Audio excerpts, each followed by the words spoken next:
Hey everybody, welcome to another 10 Ton Hammer Talks. It's Friday, so it's a good day. I'm excited for another episode. We actually missed a couple weeks, had packs going on and all that action, and now we're back in the saddle again. So welcome to the show. I'm going to go ahead and pass it over to Jeremy and get everything set up here. Yeah, so anyone who's willing to join us after our little, I guess, mini hiatus, we appreciate you coming and checking it out. As always, would like to start by thanking 10tonhammer.com, the site we work for that enables us to do the show and other cool stuff. If you have not yet, please go check out the site, support it. We have a lot of good people working there. Provide all sorts of content, guides, news, different features, opinions, all sorts of good stuff. So really, just check out 10tonhammer.com because without them, we wouldn't be here. And if we weren't here, you'd probably be doing something better with your time. But still, we appreciate you being here with us anyway. So, yeah, we're definitely excited to be back. We have shows lined up that I think are going to feed pretty well into each other. But today we're going to be looking at kind of a mini look, I suppose, at the past, present, and future of competitive gaming. And it's a topic that certainly I'm excited to talk about. And I know that Alex has his own perspectives on it as well. So when you're ready, I'm going to let you get things started and we'll get the ball rolling here. Yeah, definitely. I know competitive gaming is definitely your area of expertise, but it's something that I have like a huge passion for. I play a lot of role playing games, a lot of different MMOs, but I love the competitive side of things. I actually won't participate in competitive games that I know I don't have time to be competitive in because when I play it, I want to be as good as I can be at it. So, um, it's a big thing to me, and I grew up, always playing a lot of competitive games with my brothers. I feel like video games, almost in their origins, had competitive elements to them right away. You look at the very first games like Pong and these games like that, it was just kind of like a digital version of a sport, like ping pong there. You've got a little competitive, but, friendly competitiveness. So I think looking back, as far back as you can in gaming, you can't look and not see elements of competitive gaming there. They've always been there. They've always existed, and although it's kind of interesting, we'll talk about it a little bit more. But just to start out first in early gaming, I'll pass a question to you, Jeremy. If you Sure. can think back to your little wee childhood, when your first competitive game was, what game was it, and did you notice the competitive nature to it when you started playing it, or did it kind of sneak up on you?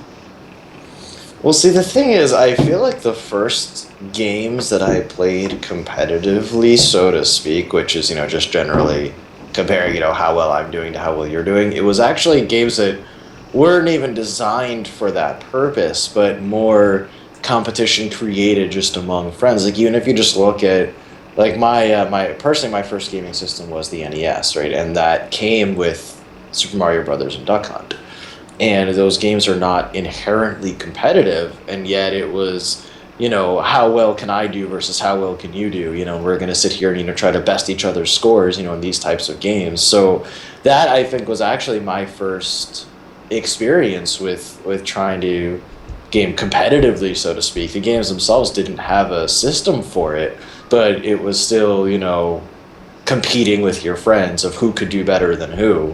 So even though there wasn't a built-in system for it, it was definitely still there. So that was actually, I think, right away, right as soon as I started gaming, there was at least a little bit of that aspect to it. Yeah, it seems like any game ever that has any sort of scoring system, which is pretty much all of them, even for single player games, has that potential to be competitive. I know growing up, I had a bunch of brothers, but I know we would play with friends too. You have a lot of friends.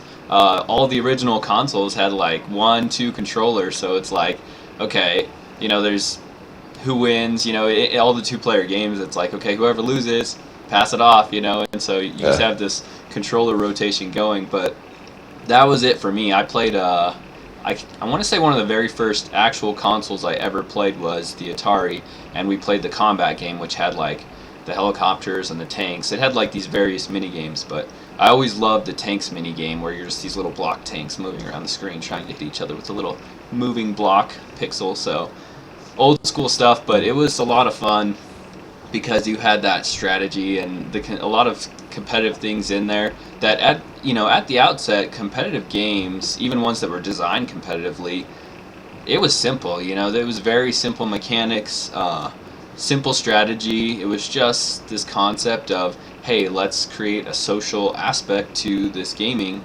and let's see what can be done with it. And I think that even board games and tabletop games and all this stuff prior, embraced that, and you see that reflected in arcade games because they had multiplayer stuff almost from the get-go as well. I think the first ones maybe had some, but you go with a bunch of friends to the arcade, and you're competing for that high score, put your name in, Yeah. So I just think it's always been there, and it's kind of interesting that it started simple and really elegant, and then time made things a lot more complex. Over time, you get to this point where there's a lot of new mechanics that game developers are able to do as technology is getting better, expanding on what you can do with games. And it's interesting because I think that at some point in game development history, at some point, developers had so much that they could do that is almost like what I call this lull in competitive gaming. Like, there were still competitive games, but there was so much you could do as far as conveying a story. You could start bringing a lot of text on screen. You could start, doing these type of quest, linked adventure things. So, like, all of these kinds of things, I feel like really led away from competitive gaming being the focal point. Because you look back at, like, the 90s and stuff, you have, like, the JRPGs, and you have, like, all these great role-playing games emerged. I mean, they even made a role-playing game out of Super Mario RPG, which I played the heck out of too. So I That mean, was a fantastic game. it was. So basically, you go into this lull in competitive gaming, and they were kind of off the map. I mean, are there any games you can think of off the top of your head from the '90s that were kind of this, like, it's just meant to be competitive, and that's what the game's about? I mean, there may have been some here or there, but like my own personal gaming history, I feel actually very accurately reflects that because when I first started out, there were some of these games, where you could, at least go, who can get the highest score, who can do it fastest, whatever. But then it was in the '90s, particularly like I want to say like mid to late '90s, where there were a lot of great RPGs coming out, and that was actually where the majority of my gaming time was spent. I kind of got away from some of those other games, and really dove into that single player experience, which I think is really a sign of the times, of how things were going, at that point, because you, at any point in video gaming history, you can look and see where the industry itself feels it should be and where it feels, it's going to get the largest audience. And at that time, the single player experience and particularly RPGs, as you mentioned, were huge. And it was a great time for them. You look at things, like the old school, Final Fantasies. One of my personal favorites, thing I mentioned before, Xenogears, was late '90s. These was really a fantastic time for RPGs, and that's where a lot of my time went. So were there games around that tried to promote competitive aspects? Sure, but they definitely did not have the popularity at that time, and we could say, maybe some things about technical limitations, but as you point out, competitive gaming has been around even before video games. The competitive game has always been there, so technical limitations don't really mean that it can't happen. It just means, you might have to get a little bit more creative in the way that you do it. But yeah, just at that time, that just was not the focus, of the video gaming community, and it wasn't until later on that really started to pick up some steam. Yeah, you pointed out some great titles that, single player titles, and, what you mentioned, there were games there that were competitive. I think nobody could look back at the '90s and not remember, like, the Street Fighters, and those Sure. were monster games that were just great fighting games built on, competitive nature. And there were other similar games, it was a Killer Instinct and some other, Right. games, a lot on the Super Nintendo that did that. But I think Well, I think also. that's actually worth pointing out. I'm just going to interrupt you real Go quick. ahead. Is that I probably should have said it in that it was actually a great time, I think, for fighting games specifically. It's where a lot of the franchises that we know and love really started to become big. So I just want to amend what I said to include that because I probably should have mentioned that and that there were some great fighting game titles coming out around that time. So while a lot of the focus was on the single player experience, fighting games were coming out. That really did help to define that particular scene. So I'll let you continue now, but I did want to amend my statement there. Yeah, and the reason I was bringing it up is because the interesting thing is in the 90s, most competitive games were specifically fighting games. Like there weren't a lot of other games, at least none that I can think of off the top of my head or before we, did the show when I was planning it, about games that were competitive in nature but weren't focused around fighting. I mean, there was some. I remember enjoying Dr. Mario with Tetris. It was kind of a combo Yeah. game doing that. There were some things like that, some puzzle games, but by and large, like any competitive game back then was, a fighting game, which, as you said, established great franchises that are pretty awesome today. Um, I think on the, what was it? I'm trying to think. I can't even think of which system it was. Pretty sure it was the PS2, but playing the crap out of Tekken Tag. I absolutely loved Tekken and played almost all of them. Yeah. It was one of my favorite fighting games. But yeah, the origins of all that, Capcom became huge back then because of Street Fighter and the different games they created then. Sega had their own fighting games going. They had I don't think it was Ultimate Fighter, but it was something like that. I can't remember. I played a bit more of the other consoles for fighting, but I know the Sega CD had one, and the Sega Saturn Virtua Fighter? Virtual Is that Fighter. yours? Yes, Yeah. Virtual Fighter. So yeah, and I mean, great stuff. But anyways, kind of the whole point I'm making here is, competitive gaming is kind of how video games started in a lot of ways. I want to say it was one of the big things that you could do, that made it different than, because the thing is, like with a PC, you've got kind of like the single player experience. It's one person sitting there. There's one keyboard, mouse. But when you went to a console, all of a sudden it opened this door to multiplayer, and competitive gaming was kind of, it was a big thing early on, and then it drifted away. I want to say it drifted away once the mechanics came in. So many more mechanics, developers could do so much that, the emphasis wasn't really on competitive gaming anymore. So, anyways, I think it's a huge lull, but it kind of carries us forward into today, coming out into the 2000s, and you see a lot of games that started to emerge in the early 2000s, a lot more competitive games. I mean, RTS games they really, I want to say in the late 90s, those things kind of just sprung up. You had the Command and Conquer, StarCraft, Warcraft, all those in the late 90s really just caught fire. Everybody loved them. And that was something that kind of bridged this gap of being a single player story as well as being a competitive game. So, and that, I'm not sure, you can correct me, but I think that was one of the big things that sparked kind of the esports scene in Korea, wasn't it? The kind of like Warcraft, StarCraft, RTS. Yeah, to the best of my knowledge, I want to say yes. I'm gonna go to chat real quick to answer a question. I'm gonna have to say Skittles are better for competitive gaming because if I just want one, I can grab it. But Starburst, you're committing to that thing for a while. So yeah, I'm gonna have to go with the Skittles on that. I think a lot of the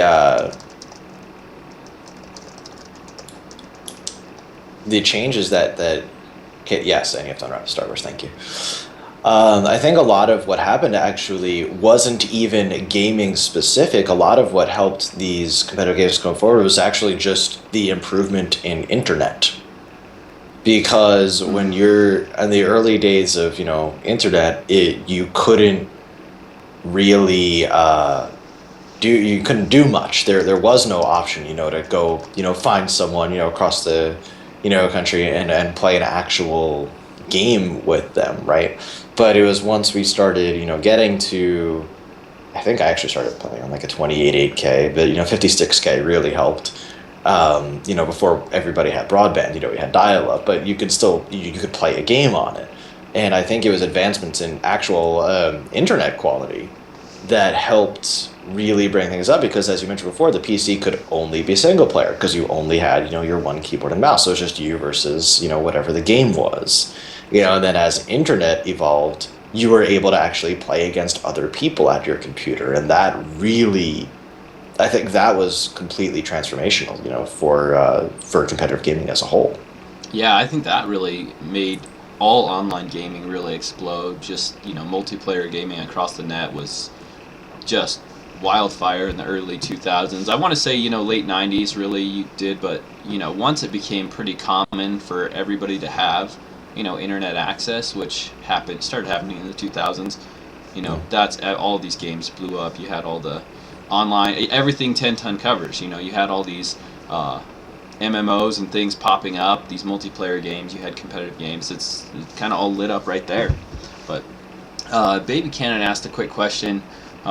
She's asking me about one of my co-hosts for another show, Sog, ranting about esport versus perverted marketing play. It was kind of a big issue brought up and talked about H1Z1 doing this tournament when it's not even a full game yet. And just to answer really quick, my opinion on that is, I think it was really weird. I mean, obviously they're trying to garner some interest in the game, but if your game's still under development, having any type of tournament is weird. Much less one that's not open for anybody to compete in, just specifically people who are advertising your game via Twitch. So yeah, I wasn't a fan of it, and I actually don't believe I even wrote anything up about it because it kind of irked me wrong. So I probably should have written an article about how I felt about it, but I did not do that.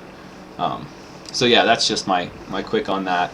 But moving on to our where we go next, today's gaming, we were talking about the early 2000s and moving into now.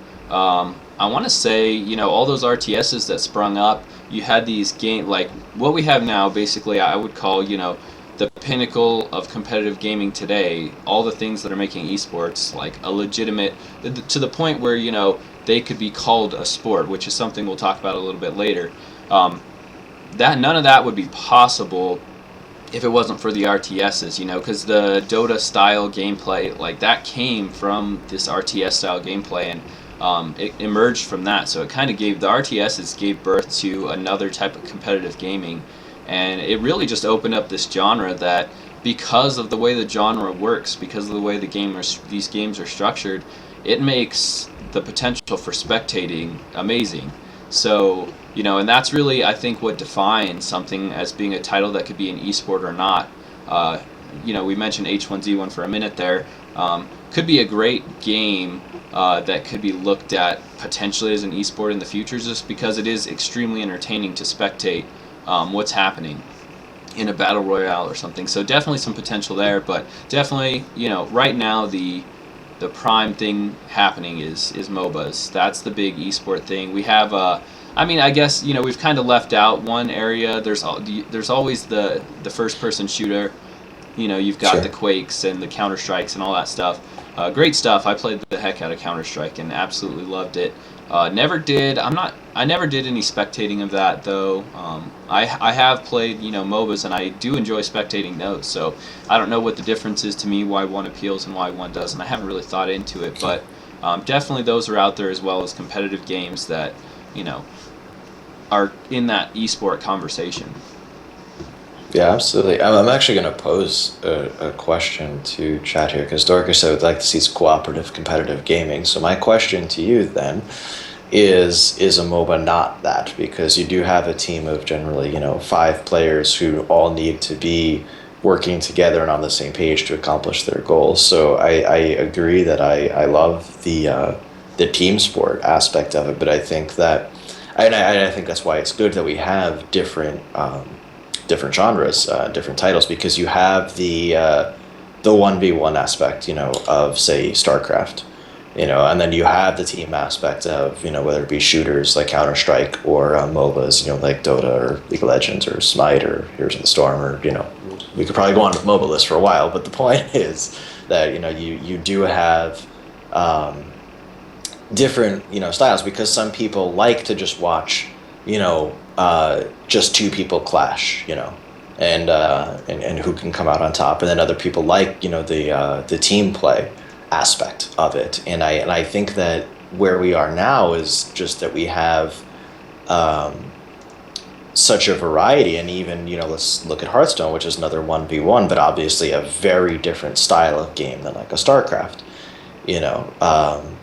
Because in StarCraft, obviously, you have to be doing, 1,000 things at once, and, you talk about APM or actions per minute, whereas, in Hearthstone, APM is kind of a joke, that goes around in the community, Hearthstone APM, because it's much more um, just taking your time and planning out your moves, whereas in StarCraft, you have to be able to plan ahead, but also act very quickly. So for the people that like the 1v1, but want to see, a lot of things happening at once, they have the StarCraft. For people that want to see a 1v1, but want to see a more slower paced strategic game, they have things like Hearthstone. And then people that want to see the team play, if they like the first person perspective or they like shooters, they have that. If they like a more map wide thing, different things from the MOBA genre, they have that. So I think that more than ever, there's just anybody who's interested in anything that might pertain to competitive gaming, there is probably a title out there that's going to be enjoyable for you to spectate, if not play yourself.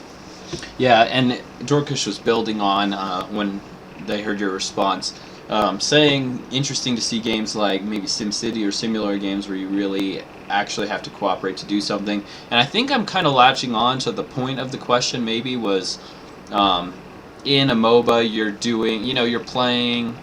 Yeah, you're playing cooperatively, but you're also playing very individually.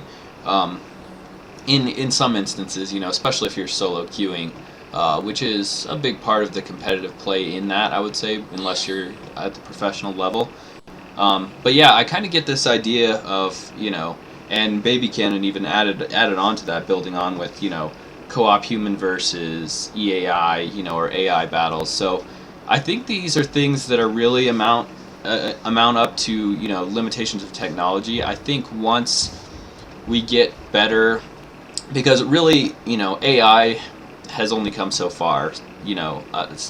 Up to today, you've got you can do single player versus AI, and at some point you figure it out. When you're doing a group versus AI, you have so many minds participating there. It's going to be really easy to figure out an AI and figure out how to game it and beat it. So I think that's the real struggle with any type of team versus AI game. I'm sure it would be able to be shortly, figured out, unless there's a ton of procedural elements to it where things shift on the fly dynamically. That's probably, and a lot of games are moving towards procedural elements and doing more and more with procedural, not just terrain generation, but more than that. So it'll be interesting to watch, the near future. But right now, MOBAs are kind of king of the esports scene, the competitive gaming community, in my opinion. I mean, I don't think there's any game out there with more players than League of Legends that are also spectating regularly. Yeah, and I'll actually get into that a little bit in our next topic of discussion, because I think there's actually a very good reason for that. But to get back to kind of what you're saying before, is I think that what's very exciting is that we are, in kind of, as I said, almost the golden age of esports, right? Where it's evolved so much, and it's so much bigger and better than it used to be. But even then, we can go further, because we know technology is just going to continue to evolve and advance. So what I think is very cool is that, as great as things are now, and as even though they're much better than they used to be, we don't know what's going to happen. It could still get better. It could still, get bigger, and more things can come out that are going to be able to bring more people into it. And I think that's just very exciting, is that there is no actual limit that we know of, because things will always continue to advance. So I think that competitive gaming, esports as a whole, will just continue to grow. It might change a bit from what it is now. But it's definitely just going to continue to grow. And I will just quickly settle, it looks like a slight debate in the comment section. The last time there was a report done on it, which I believe was earlier this year, League of Legends was just simply the single most played video game in the world. Like, no one was topping it, just as far as number of active users and all that. So I'm just going to put that out there for you guys to debate internally. I just wanted to settle that real quick. Yeah, League of Legends. Sorry to jump in. League of Legends is a great go for it. focal point because, for one, not only for whatever reason, has critical acclaim, is kind of the number one game out there, and kind of king of MOBAs, I would say, in a lot of ways. But what it's doing for competitive gaming has always been interesting because probably more than any game I've played, it itself has been evolving. And the way that they bring in champions, trying to really push the boundaries of kit sets and creating ways for players to cooperate with each other, kind of making players more important to each other. Every new champion that comes out, you look at the way that their abilities intertwine with other champions already currently, in the meta, and it's been a really interesting method of deployment. And the way the game has evolved, even drastic, not just UI changes, but drastic actual gameplay changes to keep things, moving, to keep things current with, interest, technology, improving the competitive, and spectating playfield. It's been a really amazing game to watch. It's just really been changing a lot of things on its own. Amidst all the general change in gaming as competitive gaming starts to gain more dominance, which I didn't get to branch onto it. I want to branch out to it really quick, but another reason I see competitive gaming on this rise as being a more focal spotlight in gaming now is because you even have, I don't think there's hardly any MMOs that exist that don't have some type of PvP competitive element, and that wasn't always the way, that wasn't always true, but it's almost like an MMO can't come out today without some PvP element, or you're alienating a huge, potential audience. So it's an interesting thing, just a little another nugget to chew on, but I just wanted to throw that out there as well. Yeah, and I'll go to one of the things that you touched on briefly, which is that, it was actually being discussed in the chat a little bit too, is that, however you feel, about competitive gaming, it does do a good job of bringing video gaming as a whole more to the general consciousness, of the population. And I think, anything that helps establish video games, as a legitimate hobby or even, career choice, rather than, just some antisocial, dorky kid in their basement, mother's basement, kind of thing, is good. And I think that a lot of companies have really been stepping up in their efforts to do that. But within the esports scene, there is still no company that's done as much as Riot Games has, try to push it. And that might not always be the case. I know other companies are definitely making efforts, and it's good to see. And I don't want to just say, oh, it's only Riot and, all other companies are doing nothing. That's not good at all. And other companies are definitely stepping up, but Riot Games has done more, I think, than any other to really push esports. Not just take what it is now, but to try to push it towards the future and to try to help it evolve and become, something that even if you don't know what the game is, you can look at it and it doesn't just look like, some amateurs, who are just, playing games, on their parents' computers. Like, it looks legitimate. It looks like a real thing because it is, and it needs to be. And again, that may be sort of leading into our, our final topic, but I just want to commend all companies out there who recognize the value of the esports scene, not just Riot, but any company who's been doing that and trying to help push it, because I do think that whether you're into esports or not, it does help the gaming industry as a whole.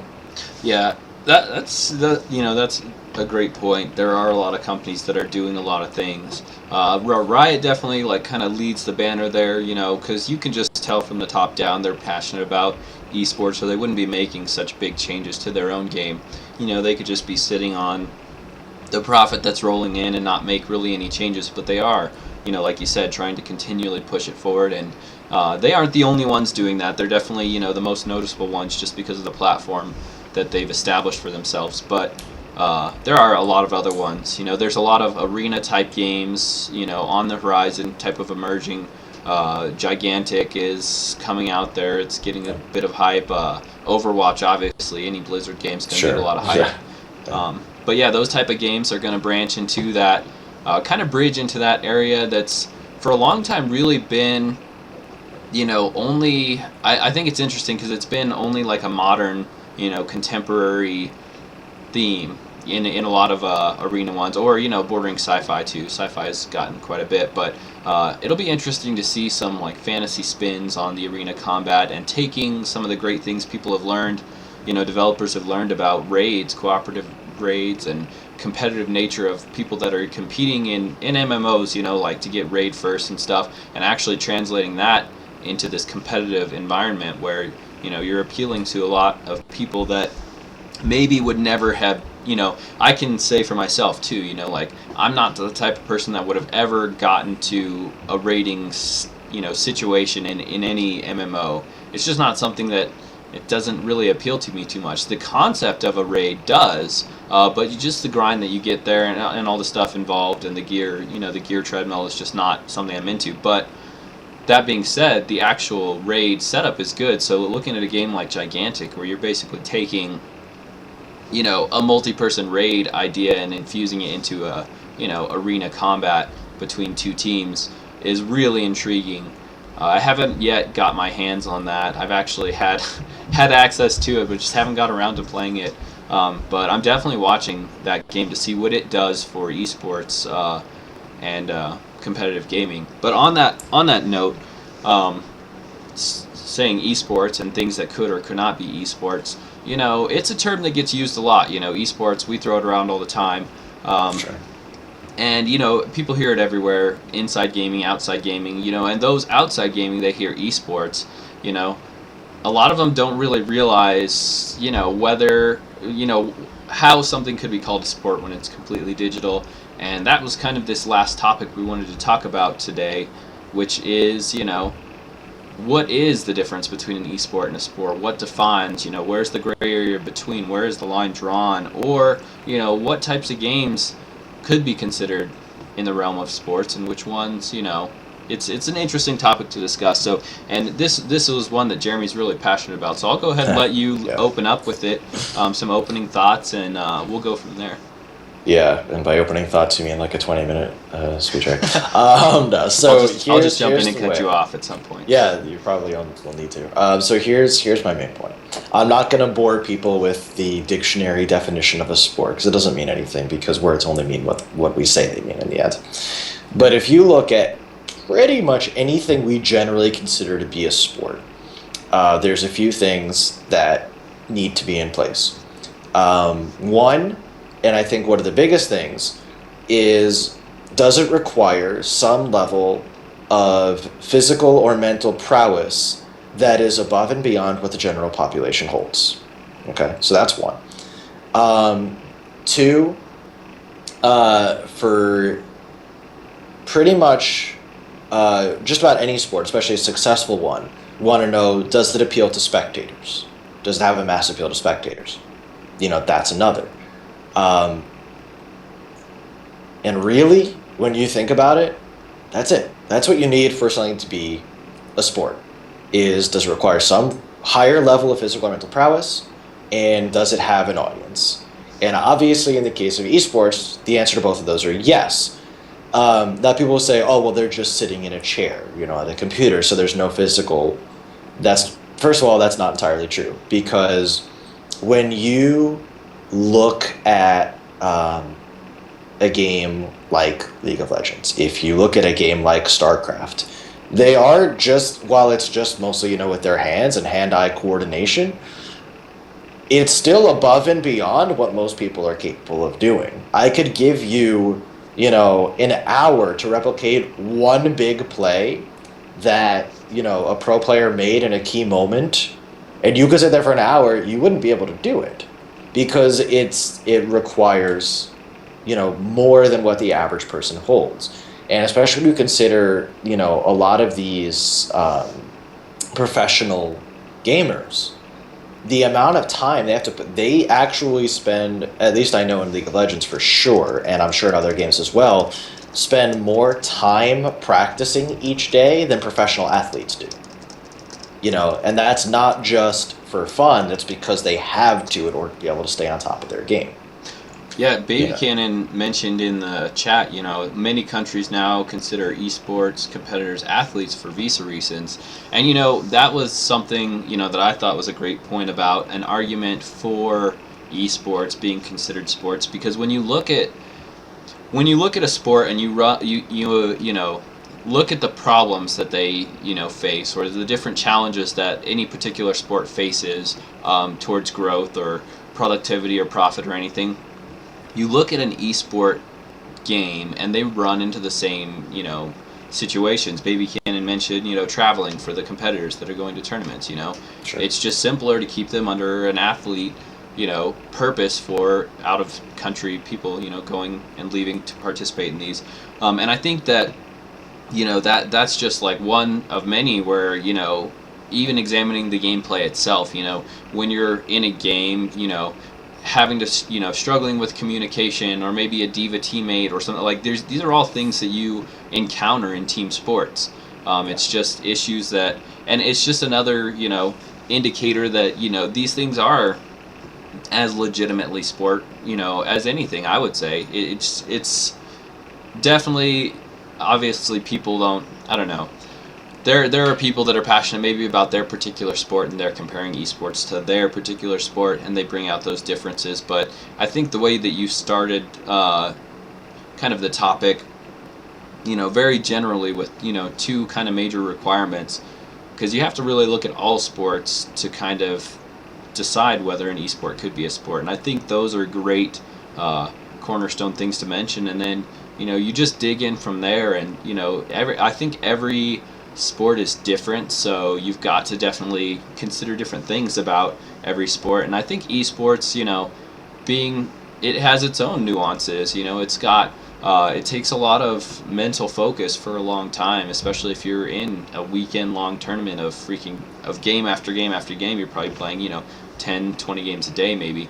It's just a ton of focus. It's extremely draining. So there is a physical aspect to it, that it I think it's just an interesting debate that it even is or an interesting point that it even is a debate, because I think that the people that debate it the most are people that haven't really considered the potential of it actually being a sport and examining what it takes to be a professional professional competitor in esports.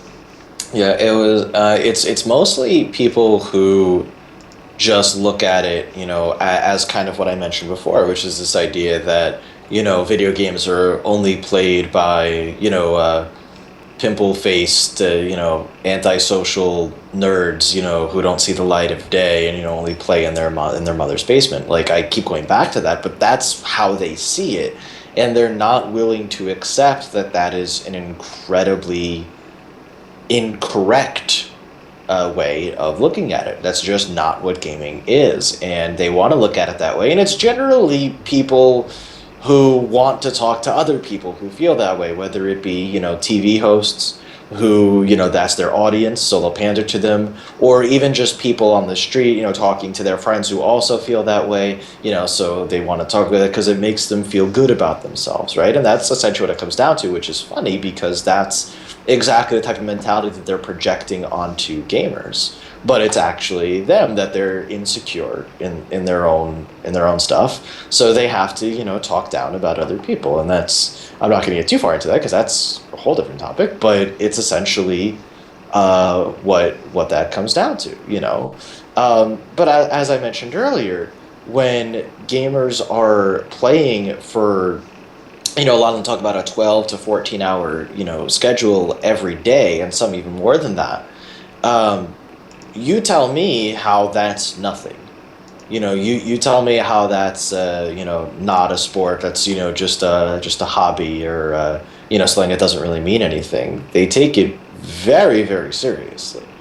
and there's a reason for that. This is, I think, obviously we're on the same page here, but really what it comes down to is the people that don't want to accept what it really is are those who can't for their own sake. What I do want to get into real quick, and I'll just touch on it briefly, is that I've seen the argument made by gamers of, well, why does it matter? If it's a sport or it isn't a sport, why does it matter what these other people think? We know what it is. Who cares what they think? And my rebuttal to that is it matters greatly because it's up to the general population, how big something can really get in the end. As gamers, we do have a huge community,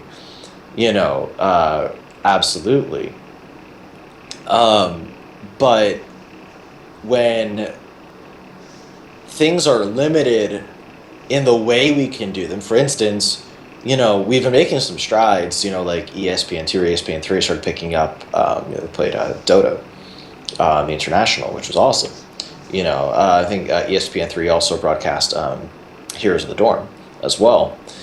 But when we can't get on, the main ESPN channel, when, we are limited in the ways we can do things, over time that will put a ceiling on exactly how far we can go. So is it necessary that everybody has to agree that video games are totally cool and legitimate? No, of course not. But the more people, particularly influential people, who feel that it's not legitimate and who want to call it not a sport, the more there will be a cap on how high it can go. So to the people that say, well, it doesn't matter, it does. And I think that a lot of people are coming around. Like, you look at the big name sponsors that, are sponsoring esports. We have Coca-Cola and Nissan and, all these that are, big companies been around forever that are actually sponsoring, esports teams or events or whatnot. That's awesome to see. So I think a lot of positive steps are being made in that direction, but there still has to be progress made. We can't just, say, oh, well, we're gamers. I think a lot of people just like the idea of saying, oh, well, we're gamers, we're our own community, we don't need anybody else. But if you really want to succeed in the long term, like, baseball wouldn't have been successful if it was just the group of baseball fans that existed in, I don't know, let's say 1920, and never tried to get mainstream. Because at that point, baseball players didn't get paid very much. It wasn't like it is now. They actually, a lot of times in the old days, baseball players had to take a second job, even when they were playing baseball professionally. That's an interesting point too, as well, because you've got, the very fact that people can actually make a living, make an earning, off of being a professional esports competitor is, another, point, definitely a point for, it being a legitimate sport. It's interesting that, I don't know, I was thinking about it a minute ago, I kind of lost my train of thought. Sorry. No, it's fine. It's fine. It was just I noticed that when you were talking about it, and also in the chat, and it made me kind of forget about some other thing that I was thinking. But anyways, getting paid obviously is one thing that helps legitimize the sport, but I lost it. It'll come back to me. Go ahead. Go ahead. I had something else that was like, I was like, oh, this is a really good point, and I just lost it. So. Well, we'll try to get back to it. Basically, what I was saying, and Baby Cannon's got in the chat too, is as I said, back in the day, despite it being their quote unquote full-time job, or supposed to be anyway, or being professionals, let's call it, probably a better way to say it, they needed another job. This because it wasn't big enough yet. And right now, yeah, a lot of esports competitors get paid, but outside of, let's say, LCS, where there's an actual salary, which still isn't that much, there's a lot more money that could be made in the scene the bigger it gets.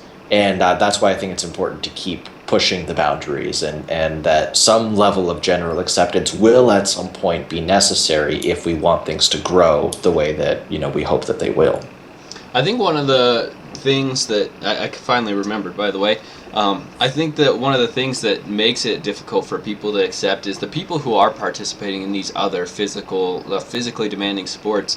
I think it's kind of an issue of struggling to understand the impact of technology today, because I think for sports competitors out there that might look at, esports and be like, oh, that's not a sport, it's because I feel like if they admit that some type of digital like esports would be a sport, it's going to undermine the level of physical achievement, that they've, the physical progress that they've been able to accomplish.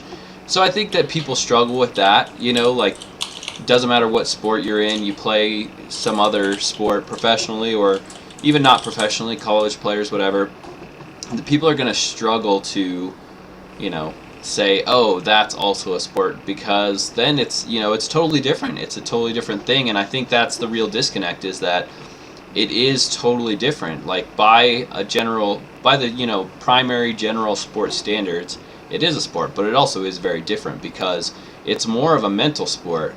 And I almost think there has to be two categories, because you have physical sports and you have mental sports. Some sports combine a little bit of both. Um, and esports is obviously one of those. It's like primarily mental, combines a little bit of physical.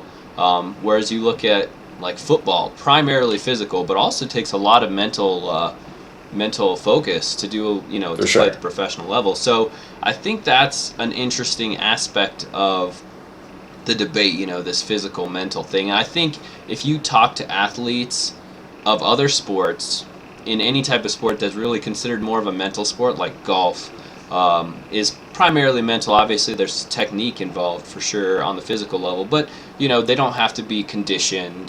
There's a lot of things that they don't have to do. It's primarily a lot of mental, technical training for golf to be a professional. So you look at something like that, you could talk to a golf player, maybe present some aspects of esports or competitive gaming, and that type of person might say, yeah, I definitely think that's a sport, because it's really more in their realm of similarity. Whereas football, soccer, you see somebody like talk to an athlete like that, they're gonna be like, that's not a sport.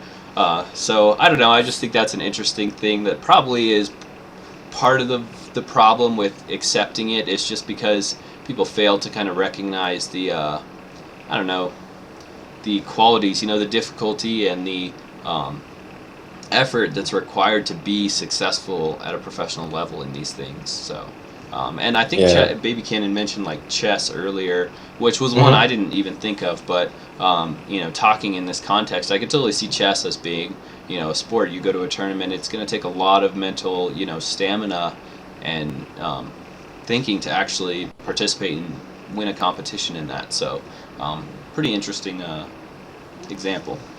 Yeah, for sure. I'll give a quick follow up to what you said, and then I'll address a question that was posed in chat. But I think another thing too, a lot of it is actually when you talk about other athletes not wanting to admit it, I think that actually comes down a lot to pride, because I mean it's the stereotype, in high school or even in college, the jocks versus the nerds, right? And the jocks always like to look down on the nerds, so they're used to being able to see themselves differently, and being better.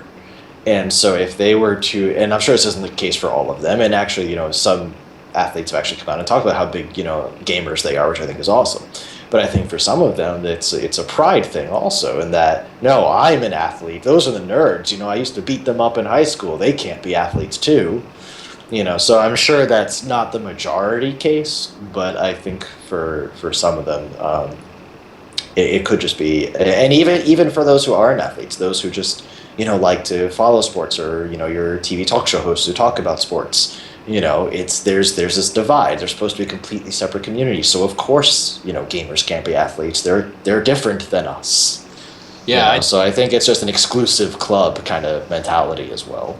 yeah, I think you're right in saying that this is something where you're seeing examples of professional athletes being like, oh, I play games all the time. I think of I'm actually, believe it or not, for people, I am a huge football fanatic, like big time. Like, I actually used to write for, before 10 Ton Hammer, I used to write for a sports coverage website on football. So I'm huge into sports, and it finding out how many of these guys actually play games, and it's interesting because I think this line is slowly getting blurred between this, the classic nerd and jock, from the 80s or what have you. I don't know when it was ever a big thing, when it was, but I think that's blurring. I think as technology is progressing and everybody has their hands on some type of device nowadays, you know, even your stereotypical jock is has a lot of experience with technical devices and probably games on those devices. So I think these lines are definitely getting blurred, at least maybe not totally for nerd jock, but at least for the gamer, like this type of board game or video game nerd. As far as a jock, I think the lines are slowly blurring, but definitely something that's not complete, as we can tell from the way certain industry, I mean not industry, but media or entertainment professionals have portrayed gaming. I think in chat, Jimmy Kimmel and Conan were both mentioned, and then obviously Yeah. we have, I don't think you mentioned it, but you kind of almost brushed on ESPN two. I can't remember, one of the ESPN analysts from like main channel ESPN had mentioned something. It was a big thing. What, Bill Cowher or The something? Colin Cowherd. Colin Yeah. Cowher. Yeah, Bill Cowher's a Yeah. football coach for the Steelers. Never mind. Was not anymore. Anyways, yeah. So yeah, that was a big thing. I think we were talking about that last year, sometime or earlier this year. So, but Yeah, interesting that's right, this stuff. year. Just the way I'll it's portrayed. yeah, I'll answer it because there was a question posed by Jimmy Kimmel. I will say that I know it happened. Um, I didn't watch it just because those types of things tend to make me mad. So I didn't watch it, but I know what it is, and we've kind of been talking a little bit about it in chat, and that it does come down to ignorance. It does come down to simply just not knowing. And then, as I mentioned earlier, a lot of time it is just pandering to your audience, right? It just comes down to the idea that it's still, cool to make fun of nerds, right? And I think it's funny coming from someone like Jimmy Kimmel because he doesn't exactly strike me as a jock or the guy that was, the cool kid in high school that was to be around. So I think it's funny that he's now trying to, do the whole bash on nerds thing. But yeah, I think that's really just what it comes down to. In that case, anyway, is just trying to pander to your audience and just trying to get a laugh from them. Again, I didn't watch it just because I hate watching that kind of stuff. But my general feeling is that a lot of it does come down that way. Like we were talking about Colin Cowherd. I mean, he makes a living off of being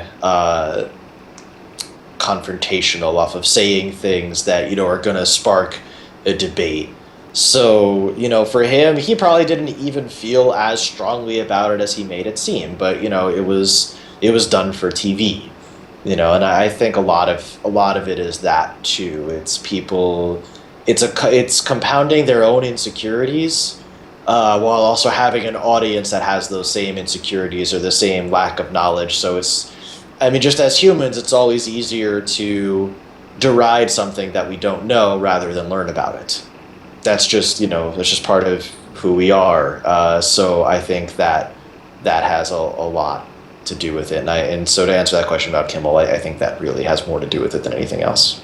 Yep, definitely. Well, we are getting towards the end of our hour here, so for those of you that have come in and joined us, Dorkish Baby Cannon, thanks for, you guys have participated a bunch in this discussion, so always looking forward to more of that. This episode, as you can tell, we focused a lot on competitive gaming, kind of explained a little bit of its history, talked about some things that make it what it is today, I think, and kind of have driven where gaming has gone. Next week, our show is also going to be related to competitive gaming. We actually are going to have a guest from a competitive esports scene. Yeah, we're going to have somebody from Azubu. I'm not going to state a name just in case, because I know with big companies things can change, but as of right now, we are looking at having a community director at Azubu on our show next week, which is going to be very exciting for me personally. We're going to get an inside look on the streaming aspect of things, on how, while, they don't make a game, what other companies can do to help promote the esports scene and, kind of maybe get a perspective that we wouldn't have been able to get otherwise. So I'm actually really looking forward to that, and I hope you guys will join us for it. Yeah, it's going to be pretty sweet. We've been wanting to get more guests on. We've had an MMO developer on. We've had a Twitch you guys are familiar with neurotoxin on, and we want to get more of this kind of stuff. And I'm pretty excited to have the Azubu guest on because that's a great insight into the esports realm and competitive gaming, which is everything we talked about today. It's a huge impact on gaming today, and this is one. Somebody. It's almost like talking to a game developer because the competitive esports thing. Yeah, you have the game developer side of it, but you also have, I'd say, is just as important as the game development side of esports is the team management stuff. It would be like the NFL or something with football. You've got the rules and competition committee, and then you've also got all the owners and their teams and that, and they're almost more important than the rules. It kind of goes hand in hand. So it's an interesting thing that I think deserves a lot of focus, and it would be an interesting insight into how they look at the game design side of things. As players and as competitors that are trying to do this as make a living doing this. So interesting stuff. It should be a great show next week. That will be the plan for next week. As always, if you guys are not able to watch, you can check this out for future episodes if you stumbled across this somewhere on 1010hammer.com. Most likely, you can find replays of this on our YouTube channel, here on our Twitch channel at 1010hammer Network. But again, if you guys want to see us keep doing this show, support us. If you like what we do, support us at 1010hammer. Both of us do primarily written content there. That's kind of where our bread and butter is. This is something we do, that's fun, and as we're allowed to do right now, which is awesome because we get to break things down in ways that you can't, while you're doing a written article. So very cool stuff. If you guys like this, check out our written content and support us over there. So did you have anything else, Jeremy? Do you have anything coming up this week or anything you wanted to mention before we sign off? I think we pretty much covered it. Just again, appreciate you guys, hanging out with us and chat. We definitely, appreciate the interaction. Helps make, I think, for a more interesting show. And yeah, that's why we like doing it live on Twitch. If you have to watch on YouTube, we appreciate you doing that. But I'm going to stop saying the word appreciate 5 times in the same sentence. But we do enjoy the aspect of being able to interact with you guys directly.